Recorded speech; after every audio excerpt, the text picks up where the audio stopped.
Kalau bahasa jalanannya ya ngangkut-ngangkutin Pak.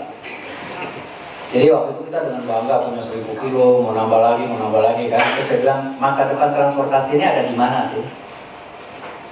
Dan nggak ada yang merespons. Pernah nggak berpikir impact dari LRT, kereta cepat, dan moda-moda yang lainnya kepada jalan tol kita? Wah, nggak ada yang pernah bahas. Saya bilang, dan itu belum apa-apa. Kebayang nggak kalau nanti mobil bisa terbang?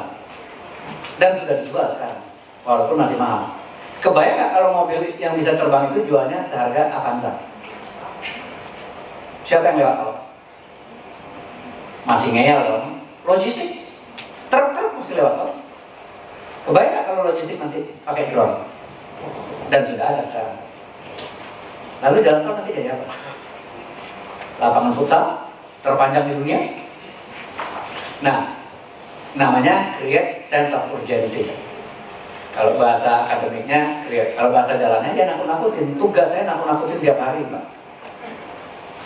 2 bulan pertama saya di Jasa Marga, saya terima surat cinta 3 kali dari Sri Kandi. Saking cintanya teman-teman itu kepada saya. Intinya apa? 1, menolak transformasi, menunda transformasi, menolak alih tugas. Kami kan direkrut di Gardu. Kenapa mesti dikeluarkan dari Gardu? Saya nggak mengeluarkan Anda dari Gardu, tapi nanti Gardunya nggak ada. Anda mau di mana? Ya pokoknya ditunda transformasinya. Nah, lalu saya bilang apa? Oke, gini. Saya terima surat yang pertama, Pak. Seluruh pengurus serikat pekerja saya kumpulin. Lalu saya bilang begini, saya terima surat nih dari Anda ya. Tapi saya memilih untuk tidak menjawab surat dengan surat.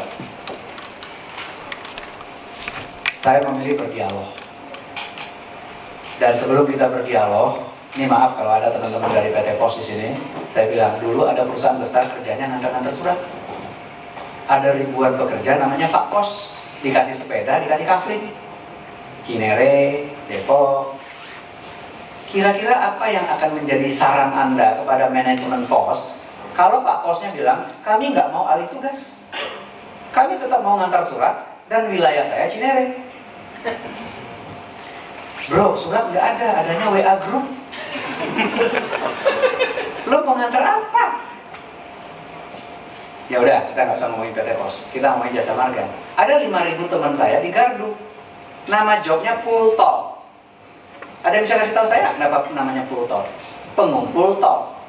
Kenapa pengumpul tol? Karena dulu orang bayar pakai uang. Kita kumpulin uangnya di tol, dibawa ke gerbang, di gerbang di store ke kantor pusat.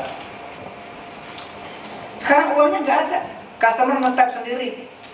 Tapi saya masih punya pool tol. Saran Anda apa kalau pool tolnya bilang, saya tetap mau jadi pool tol. Dan Gardu saya di Cibubur, jangan dipindahin saya dari Cibubur. Kalau Anda mau tahu ya, pindah dari Cibubur ke Tomang aja bisa demo urusannya. Kalau di Jasa Marga tempo dulu. Dan itu surat cinta yang saya terima. Habis kita nggak punya pilihan, Pak. Kita udah tua, mau belajar apa lagi? Kita bodoh, nggak seperti Bapak. Itu kalimat-kalimat yang keluar di awal-awal. Ya, saya bilang 1, transformasi ini persis seperti orang mau ke sorga. Semua orang kepengen, tapi jangan sekarang. Transformasi juga begitu, Pak. Ayo kita transformasi, tapi nanti saja kalau saya udah pensiun. Gitu. Nah, kedua, siapa yang akan merubah nasib Anda? Manajemen, no way.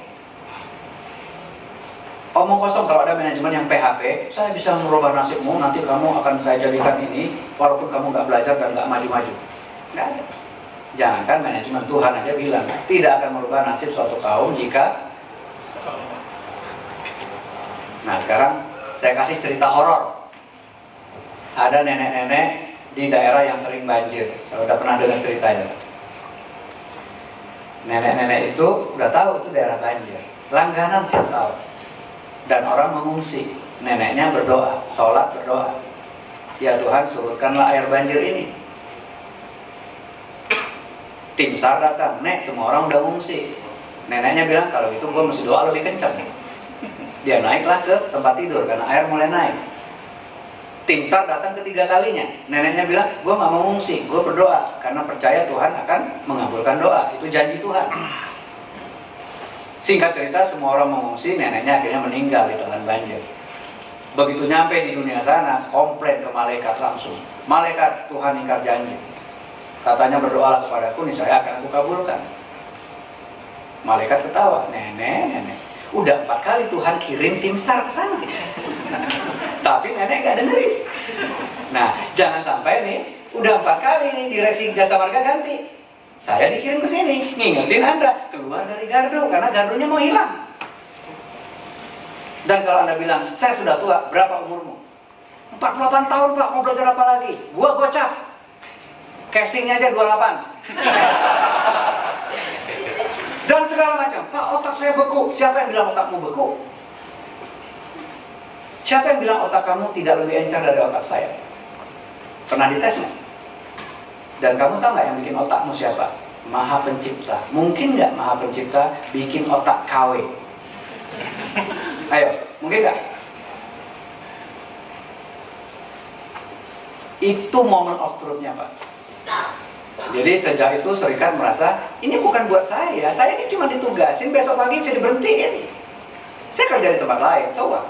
Tapi Anda yang hidup di sini belasan tahun, dan tidak ada orang yang mau menyelamatkan diri Anda, kecuali Anda sendiri mau berniat menyelamatkan diri Anda. Dan bukan tanggung jawab saya menyelamatkan hidup Anda. Orang tuamu aja udah kapok. Kamu udah gede le, hidupmu sendiri yo. Masa saya tanggung jawab sama hidup kamu? Hanya karena modal SK Menteri saya jadi direksi? Nggak ada tuh ceritanya. Kamu tanggung jawab sama hidup kamu. Saya mempermudah hidupmu. Saya kasih budget buat belajar. Belajar sana. Belajar apa? Terserah. Belajar mancing boleh.